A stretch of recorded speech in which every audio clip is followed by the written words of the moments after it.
ناظرین گرامی، کیا آپ جانتے ہیں جانور، پرندے اور کیڑے بھی اپنی طبی موت مرتے ہیں، مگر ان کی لاشیں کہاں چلی جاتی ہیں؟ جان کے جیو آفیشیل چینل میں خوش آمدید۔ مزید ایسی معلوماتی ویڈیو دیکھنے کے لیے میرے اس چینل کو سبسکرائب کریں۔ امام جعفر صادق نے فرمایا، یہ مردہ اجسام تمہیں اس لیے نظر نہیں آتے کہ چوپایوں، پرندوں اور دوسرے جانوروں کو اپنی موت کا علم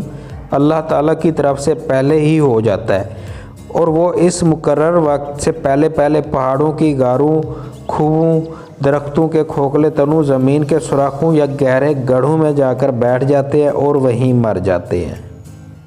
یہ اللہ تعالیٰ کا نظام ہے جس کی وجہ سے آج انسان سکون سے سانس لے رہا ہے، ورنہ اگر باقی جانوروں، کیڑوں کو چھوڑ کر صرف پرندوں کو لیا جائے تو ایک اندازے کے مطابق دنیا میں پرندوں کی